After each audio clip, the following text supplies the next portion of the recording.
हरि ओम। नमो नारायण। जय गुरुदेव। आज के जो प्रवचन का मुख्य विषय है कि जगत मिथ्या ब्रह्म सत्यम, जीवो ब्रह्म ही बना परा। कि जगत मिथ्या है और ब्रह्म सत्य है, जिसमें जीव ब्रह्म ही बना पड़ा। जीव ब्रह्म से अलग नहीं है, अर्थात जीव और परमात्मा की एकता में दोनों एक ही है। जीव और ब्रह्म एक है, ना ब्रह्म जीव से अलग है, ना ब्रह्म से अलग जीव है। दोनों के एक ही है। लेकिन इसको हम जानेंगे कैसे? क्योंकि अलग अलग हमको दिखाई पड़ता है। प्रतीत तो अलग अलग है, जगत अलग है, ब्रह्म अलग है, जीव अलग है, ब्रह्म अलग है, परमात्मा अलग सच समझ में आता है, जीव अलग। बल्कि परमात्मा ही में जीव है। अब इसको समझने के लिए ऐसे मान सकते हैं कि जैसे हमारा ये देह है, या हम सब देह में रहते हैं, इसमें परमात्मा का वास है। अंश में अंशी समाया है, या यूं कह सकते हैं कि अंशी से अंश है। तो जो दोनों की एक रूपता, दोनों की तादात्म्य एक है, लेकिन हमें अलग अलग प्रतीति होती है। क्योंकि हम जीव भाव होने के नाते से हर समय अपने को सुखी महसूस करेंगे या दुखी महसूस करेंगे। जैसी जैसी देश काल परिस्थिति, वस्तु स्थिति, घटना, व्यक्ति के आधार पर हम उसको अलग अलग सुखी दुखी का अनुभव करते हैं। तो हमारे अंदर जीव भाव प्रकट होता है।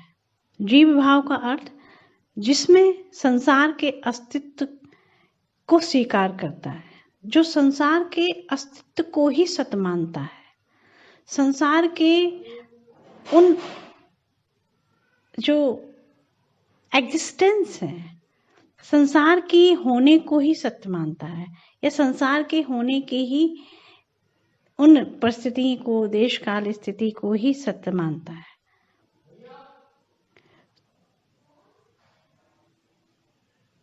तो वो उस तरीके से अपने अलग नहीं कर सकता है। तो जब अलग नहीं कर सकता है तो वो दुखी होता है, और जब दुखी होता है तो उसे कुछ समझ में नहीं आता। तो परमात्मा की जो सत्ता है या परमात्मा रूप है, चैतन्य रूप है, वो भी नहीं उसको जान पड़ता है। तो जीव और ईश्वर अलग अलग हो गए हैं, जीव और ब्रह्म अलग अलग हो गए हैं। जबकि महापुरुषों ने या उपनिषदों ने, वेदों ने, ऋषियों ने, मुनियों ने यही जाना है कि जीव ब्रह्म ही बना पड़ा। जीव ब्रह्म से अलग नहीं है, वो एक है। एकत्व को स्थापित किया है, ना कि नानात्व को। क्योंकि नानात्व हमको अलग अलग विभिन्न विभिन्न रूपों में दिखाई पड़ता है, विभिन्न विभिन्न प्रकारों से दिखाई पड़ता है। उसी में हम फंसते हैं, दुखी होते हैं।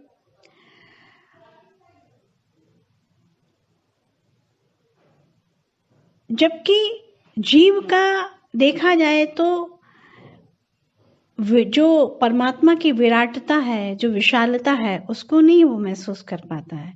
क्योंकि वो एक छोटापन है, उसके अंदर बहुत सीमितता है। इसके कारण अब इसको कैसे समझेंगे? इसको ठीक इसी प्रकार से समझेंगे कि जीव जो है वो परमात्मा से अलग नहीं है। जीवो ब्रह्म ही बना परा, वो परमात्मा से एकदम अलग नहीं है, लेकिन अलग हमको प्रतीत होता है, अलग हमको महसूस होता है। तो इसको हम ठीक इस प्रकार से भी उपनिषदों ने समझाया है कि जैसे सूर्य एक है, सूर्य के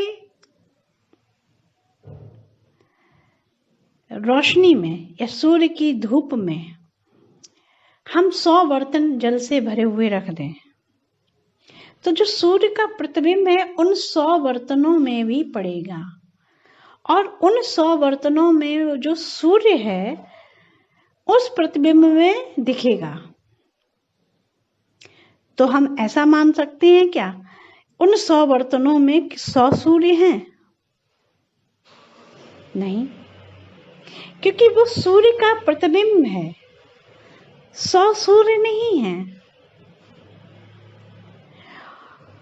और इसको इस तरीके से भी मान सकते हैं कि अगर हम उन जल से भरे हुए पात्रों को जिस पर सूर्य का प्रतिबिंब पड़ रहा है उसको अगर हम हटा लें, उन जल से भरे हुए पात्रों को हम हटा लें तो उसका प्रतिबिंब नहीं दिखेगा।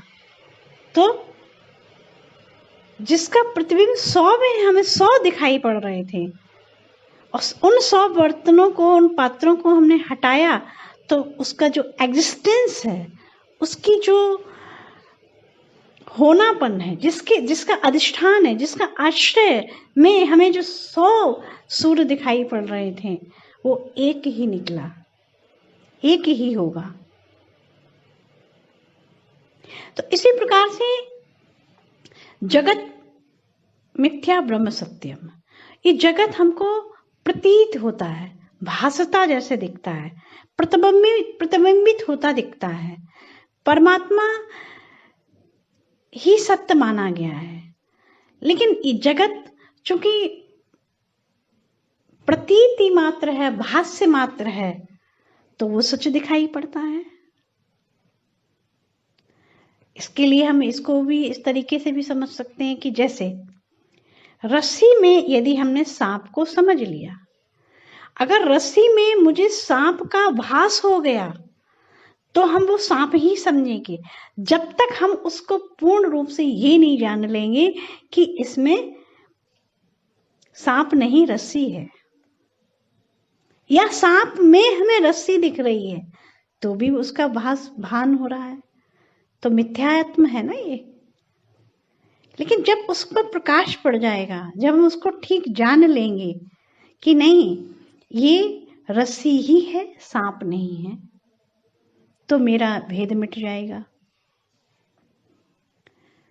दूसरे तरीके से भी समझ सकते हैं कि जगत प्रतीति हो रहा है, बात ये चल रही है जगत मिथ्या है, ब्रह्म सत्य है। मान लीजिए कि स्वर्ण 24 कैरेट का कोई सॉलिड स्वर्ण है, उससे हमने छोटे छोटे कई गहने बना लिए, लेकिन उसी स्वर्ण को हमने जब मेल्ट किया, उसको पिघलाया, उन आभूषणों को हमने मिटाए, तो उसके जो मूल में 24 कैरेट जो सॉलिड गोल्ड है वो हमको प्राप्त हुआ।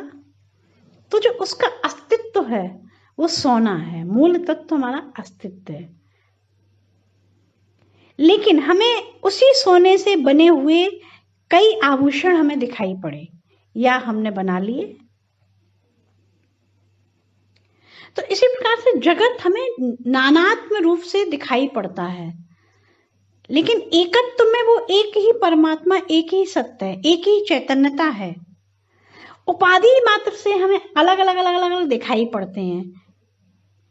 एक ही मिट्टी के हम कई बर्तन बना सकते हैं, छोटे बड़े, कई आकार में, कई रूप में, कई उसके भेद हम कर सकते हैं।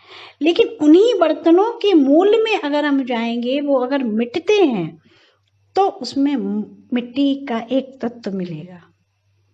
तो इसी प्रकार से हमने जब उन बर्तनों को अलग अलग जाना, अलग अलग उनका उपयोग किया, अलग अलग उनकी उपाधि से हमने पहचान लिया कि ये कुल्हड़ है, ये सुराही है, ये सकोरा है, तो ये दूसरा बर्तन है मिट्टी का, लेकिन उसके मूल में एक ही चीज है, मिट्टी। इसी प्रकार आभूषणों में भी अलग अलग अलग आभूषणों के कान का अलग है, नाक का अलग है, गले का अलग है, कमर का अलग है, पैर का अलग है,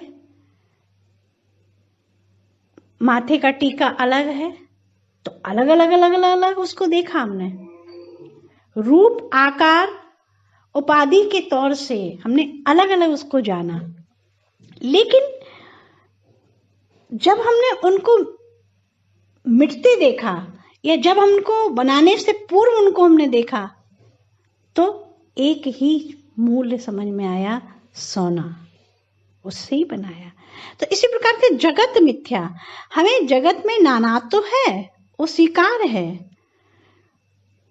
लेकिन इसके मूलता में ब्रह्म ही सत्य है। परमात्मा ही इसका अधिष्ठान है, परमात्मा ही इसका आश्रय में ये जगत है। तो इसीलिए जीव ब्रह्म से अलग नहीं है, जगत परमात्मा से अलग नहीं है। लेकिन जब हम भेद करना चलेंगे तो हमें अलग अलग अलग दिखाई पड़ेगा, और जब हम भेद की दृष्टि से हम ऊपर उठेंगे तो हमें उसमें एकत्व दिखाई पड़ेगा। तो ये जो श्रुति है, वेदों का वाक्य, उपनिषदों, जगत मिथ्या ब्रह्म सत्यम जीवो ब्रह्म ही बना परा, इसको इतना समझना सरल नहीं है। ये महापुरुषों के चरण आश्रय का प्रसाद पाकर ही इसको समझने का प्रयास जब हम करने चलते हैं तो बहुत ही श्रम है, परिश्रम है। लेकिन जब इसको समझ लेते हैं तो यही मेरे लिए एक प्रसाद है। वही सब आप सबके सामने इसका वितरण करने का प्रयास किया है। इसी के साथ में मैं ये जो श्रुति है, ब्रह्म वाक्य हैं, परमात्मा चिंतन है, गुरुओं के आशीर्वाद, महापुरुषों के आशीर्वाद से जो हम जानना चाह रहे हैं या हम जानते हैं या जान रहे हैं, वो मुझे लगता है कि हम सब जाने। इसी में हमारा भी हित है, आप सबका हित है। ओम शांति, ओम शांति, ओम नमो नारायण। जय गुरुदेव।